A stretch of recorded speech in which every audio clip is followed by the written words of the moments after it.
Hi, this is Leslie Stewart of Invest Nicaragua with RE/MAX Coastal Properties. You're about to watch a conversation between myself and Tyler Carter of NewView IRA.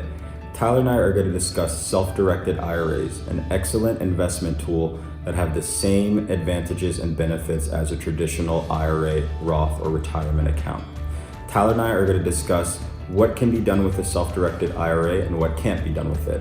This is a great conversation about an amazing investment tool, and we hope you find it useful. Thank you for watching.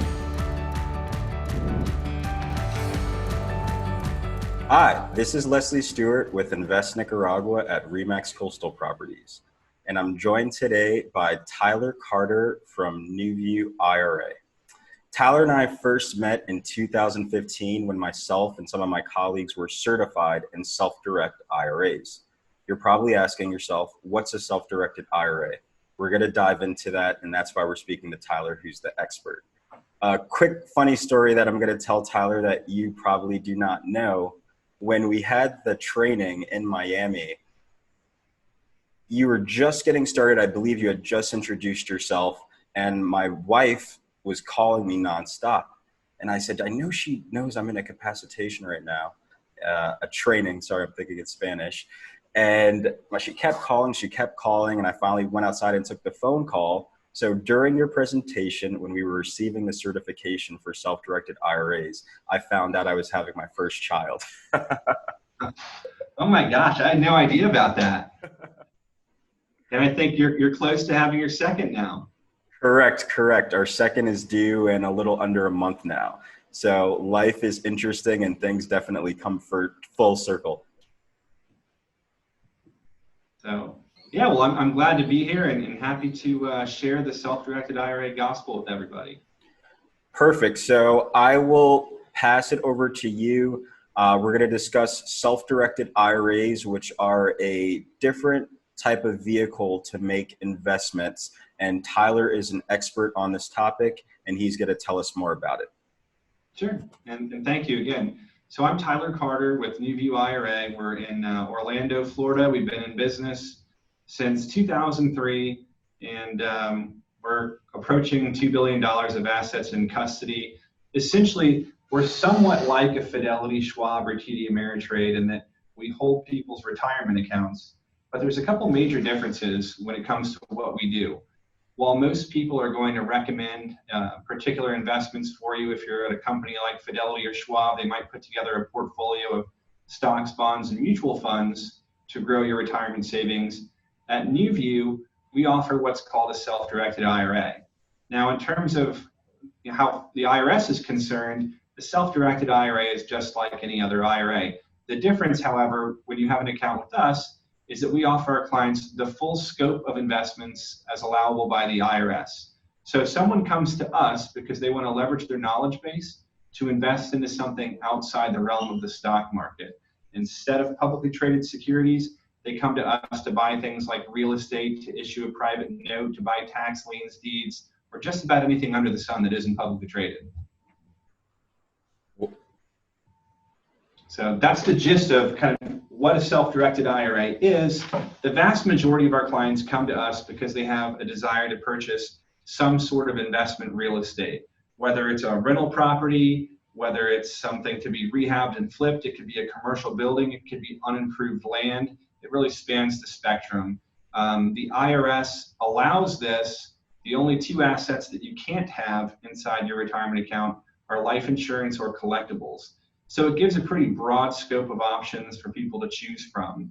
And ultimately, as long as the investment is passive and at arm's length, meaning that you're not putting sweat equity into the property, that this investment was made strictly for its investment value, that it can be held and you can't get any personal benefit out of it. So you couldn't buy a house to live in while it's inside your IRA, or you couldn't do any physical work on the place yourself. It's no different than if you owned a mutual fund and someone else is managing that for you. That's kind of who we are in the gist of what we do. Okay.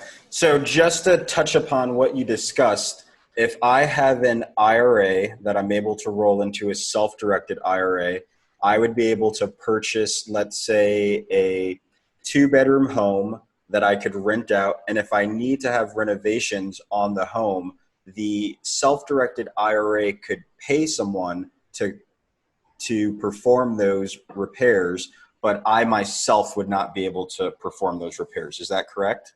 That is correct. So typically the way it works is somebody finds an investment that's compelling to them. It's not the allure of a self-directed IRA alone, usually, that causes people to open an account with us. They found some sort of project they'd like to do, and they have either an IRA, as you mentioned, at another institution. It's kind of tied to the menu of whatever financial institution it's at, or they have an old employer-sponsored plan, a 401k, a 403b from a previous employer, and they're able to roll that into an account at NewView.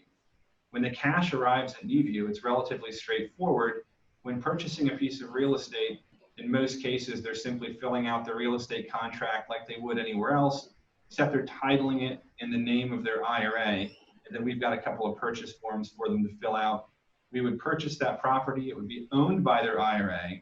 And then any kind of rental income would flow right back into that retirement account without any tax consequences.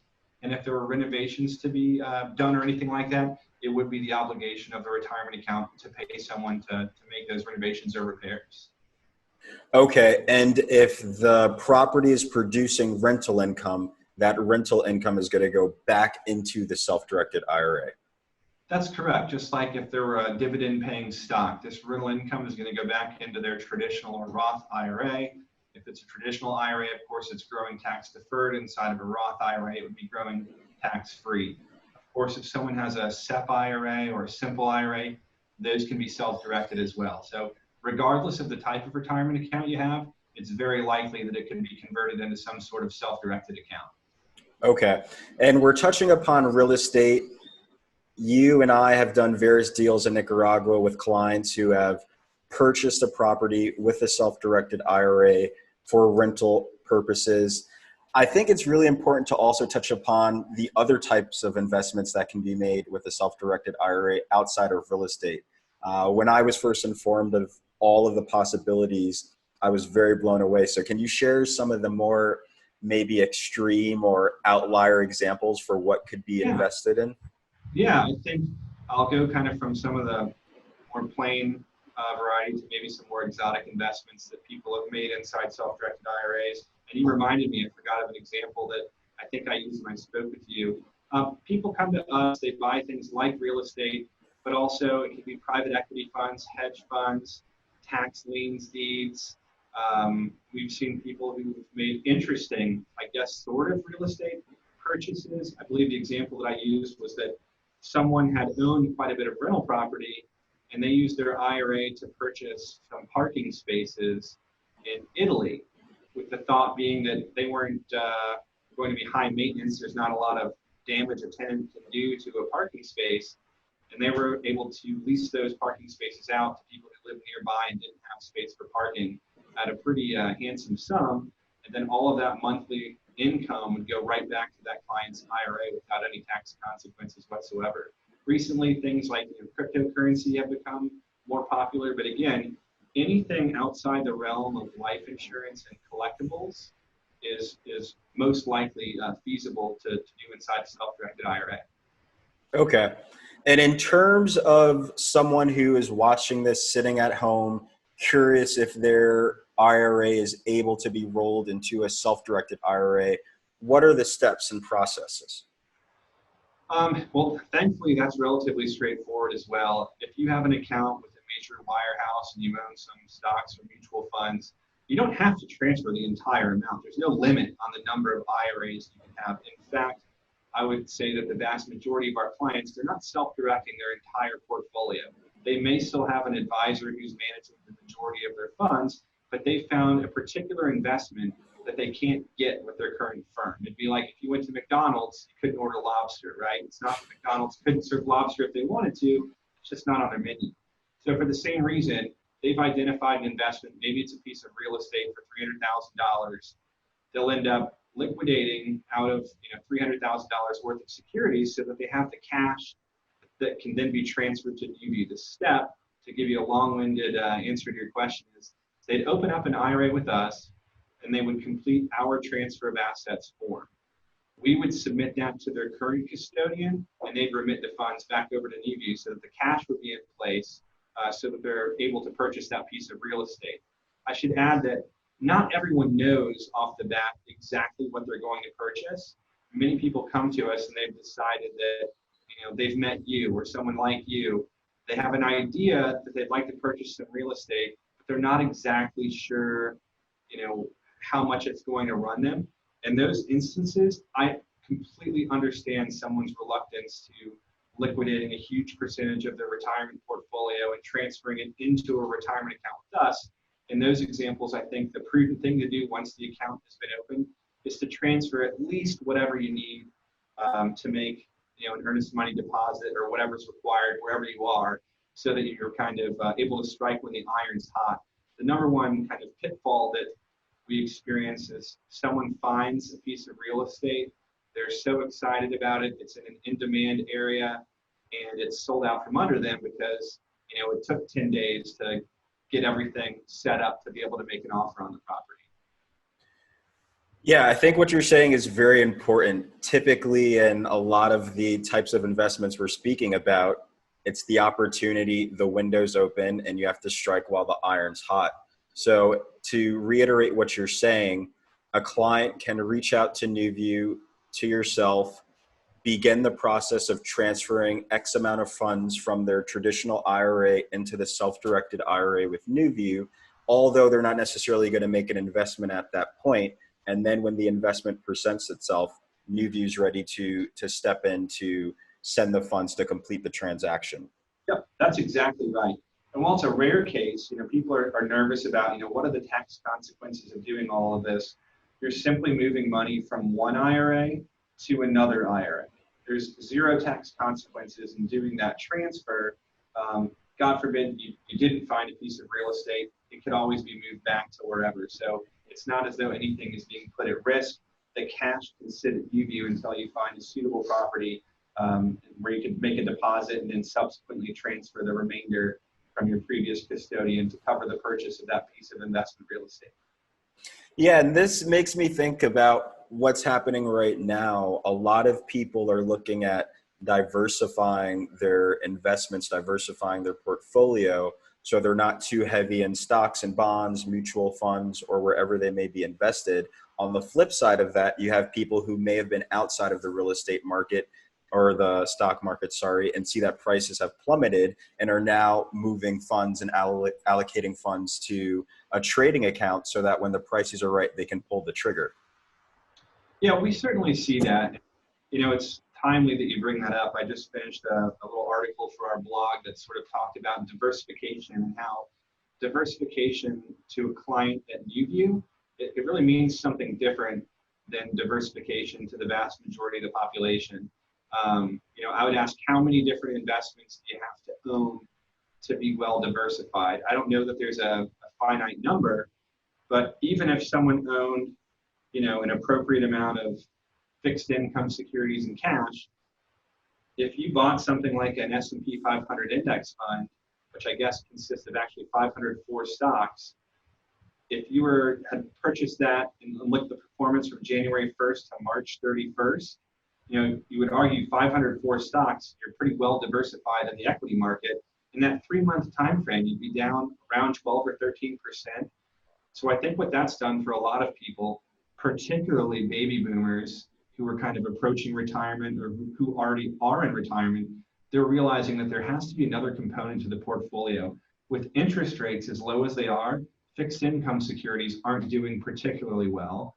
The stock market has chugged around for so long, although we've seen a lot of volatility recently. People are looking for some sort of alternative. What is some fighting way that I can make an investment that stands a reasonable chance of providing a good return while not being affected by everything that's going on in the stock market? And for that reason, we see a lot of people turning to real estate. Okay. Now, I have a scenario I want to pose to you because it's something that comes up a lot. Let's say we have a group of friends or a group of associates who all have a certain amount of money in their self-directed IRA.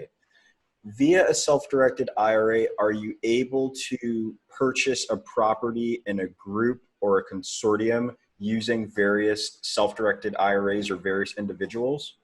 Yep, absolutely. That's a great question, and I should have touched on that as well. I mentioned that, the only two investment types that are prohibited are life insurance and collectibles. The other kind of component is a rule about who you can and can't do business with.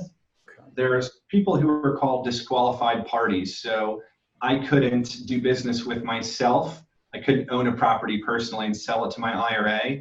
And I couldn't do business with direct lineal ascendants and descendants. It's kind of a funny rule. For example, brothers, sisters, aunts and uncles, nieces and nephews aren't expressly prohibited, but there's nothing really at all that prohibits me from investing alongside almost anybody. If I found a wonderful deal on a beautiful place in Nicaragua, but just wasn't quite sure or maybe not able to make that investment entirely on my own, if I weren't comfortable with it, sure, I could take 3, 4 friends. There's no limit on the number of people who could invest either with equal proportion, or everyone could invest whatever they could, and they'd own that respective percentage of that piece of property. Okay. So various people can lump their self-directed IRA money together to purchase a piece of real estate or another type of investment that they're pursuing. Absolutely. While their IRAs are always going to be independent, the I in IRAs for individual, it's not going to be any kind of a group IRA, but they could establish, an entity where each of them owns a representative proportion of that entity, and that entity buys the real estate. So if it were something here in the U.S., for example, if I had a partner, we could create an LLC that each of us owned 50% of, and that LLC could purchase a piece of real estate. If it's producing income, the income would go, straight back into the LLC.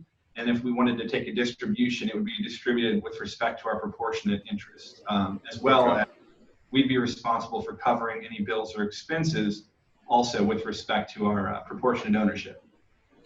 Right. And I think you touched upon something important. All of the funds that are put towards purchasing the property, and that's including the initial down payment, if there's an earnest funds deposit to make the offer, general maintenance, buying a light bulb, etc. All of those funds are pulled from the self-directed IRA. That's absolutely right. Okay. Now I'm going to pose another question. Let's say there's a $50,000 piece of property, a piece of land that I would like to buy. I have $25,000 cash liquid. Could I couple $25,000 from my IRA with my cash to purchase this piece of land? Absolutely. And this is something where there's a bit of confusion on, because I touched briefly on the disqualified parties component. While I couldn't ever sell something to myself or buy something from myself using my IRA, there's nothing wrong with me investing alongside my IRA. I might say, look, this is something that I think is a good deal. Maybe I could do it all in my IRA if I wanted to, but I'd like a component of income that's coming back to me. I'd also like this to be partially a retirement investment. In that capacity, I could invest 50-50, 60-40 with whatever proportionate ownership into that property. The only thing that I would want to be mindful of in that scenario is that if I have purchased a property initially, 50-50 with personal funds and IRA funds, that proportionate ownership never changes. Got it. So if I initially purchased a property with a 50-50 split, that's the way it has to stay. I can't change that at a later date. With the exception of distributing things out of the IRA. I wouldn't buy or sell anything, but if I own this piece of property, 50-50 personally with my IRA, and at some point in time I said, look, it's been a great income producing property. I would love to move into that property in retirement. Once that person's past the age of 59 and a half, if they wanted to distribute the IRA owned portion out to themselves so that they would then own it 100%, that would give them the ability to use that property personally. And that's something that we see fairly regularly. Okay. That was my next question, and I'm glad you touched upon that. We have a lot of retirees and people who are approaching retiree age looking into our markets. A lot of people want to purchase a piece of land or purchase a home now that they can rent out, that they can get a good price on now while prices are a little lower, but they have no intention on actually living on the property for, let's say, the next 3, 4, 5, 10 years. Can you walk us through a scenario, as you just began to do, where an individual can purchase a property that they have no intention on using for personal use in the near future, but would like to use as a retirement property later down the road? Yeah, and I think this is something that we see pretty regularly. I think what's prompting a lot of this is that, as you mentioned, when someone's 3, 4, 5, even 10 years away from retirement, that's not that far over the horizon. And they start to think about where they'd like to live and what prices might look like 3 to 10 years down the road. Although nobody knows what prices are going to be, I think most people don't see the price of much going down, right? Yeah. So for that reason, they're really interested in acquiring a piece of real estate now. They can purchase real estate now with their IRA, or combined with their spouse's IRA, partner's IRA, whatever it may be, or with personal funds as well. They're not allowed to get any use out of the property while their IRA has any kind of an interest in it. But what we'll see is either someone purchases a piece of property with their self-directed IRA that's a traditional IRA, pre-tax, and then either distribute that property out to themselves over a number of years, or what we've seen a lot of really savvy investors do is they look at a property that might be, I'll just use the example of $300,000, and they realize that somewhere down the line, they might want to use this property personally. They have the foresight to consider doing a Roth conversion. They take $300,000, and it doesn't have to be done in 1 year, but it certainly can. They convert from a traditional to a Roth IRA. So they're voluntarily adding that amount of money to their taxable income, which is not necessarily an easy pill to swallow. However, I know for the clientele that you work with that are enterprising and forward thinking, it's a matter of paying taxes now versus later. So they're essentially electing to pay taxes on their, seeds rather than their crops. They purchased the property for $300,000 inside their Roth IRA, and they rent it out for the next, 10 years or whatever it may be, whatever duration. There's no rule about that. All of that rental income, since they've converted to a Roth IRA, is going back into their Roth and can be reinvested into whatever they like and will grow tax-free.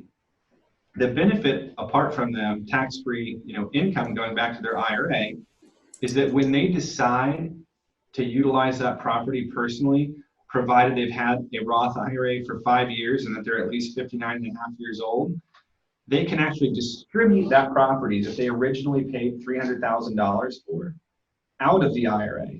Let's say that it's doubled in value over the course of that amount of time because they picked somewhere that was, beautiful, scenic, that was kind of in demand.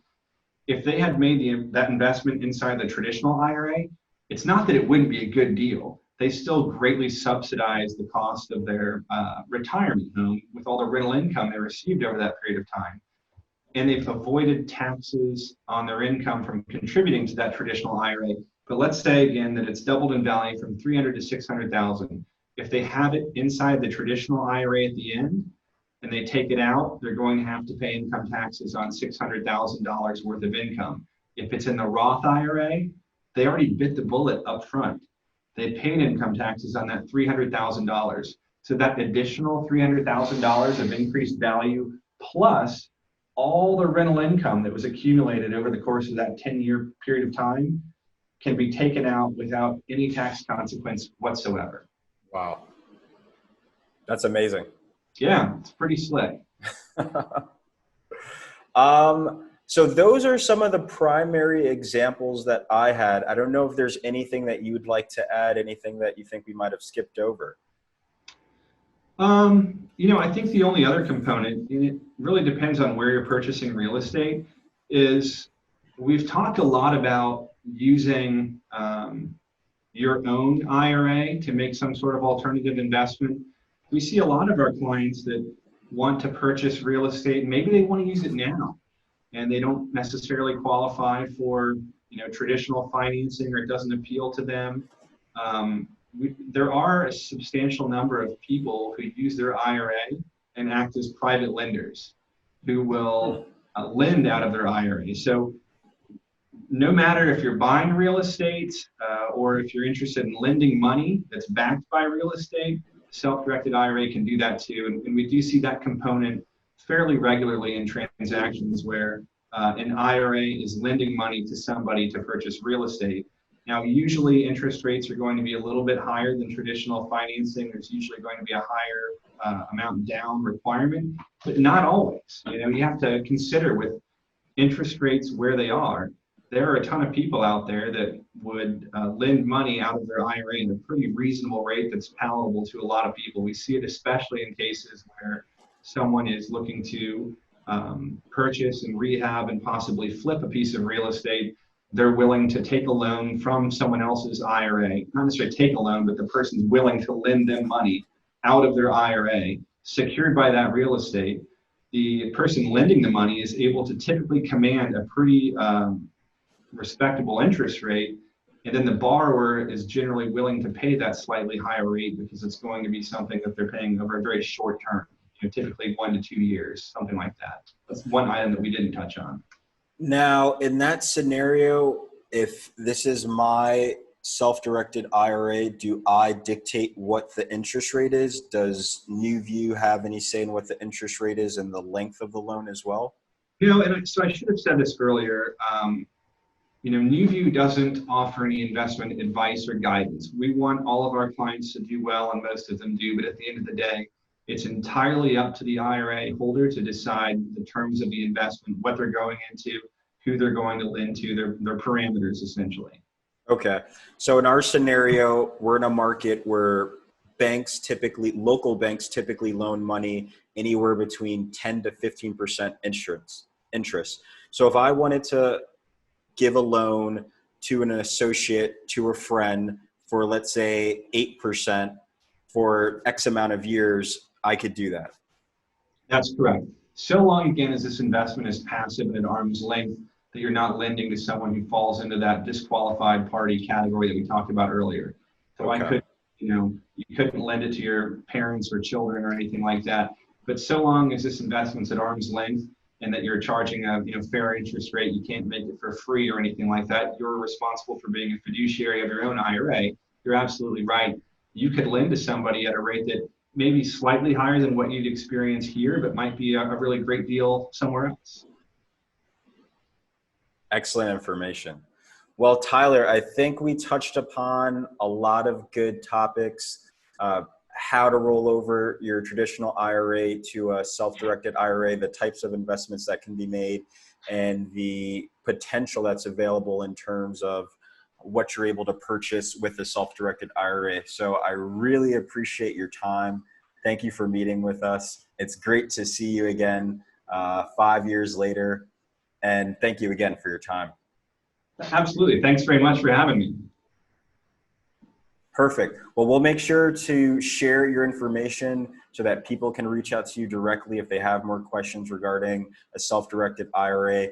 As I mentioned earlier, I am also certified in self-direct IRAs via NewView, so feel free to reach out to me as well. And this is a great tool to diversify your portfolio and have a more wide breadth amongst your investments. Perfect. Okay, thank you, Tyler.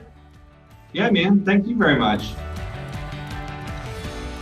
Thank you for taking the time to watch this conversation between Tyler and myself. We hope that you found it very informative, and if you have any questions about self-directed IRAs, investing in Nicaragua, real estate, or general questions, please feel free to reach out to us directly. Thank you for watching and have a great day.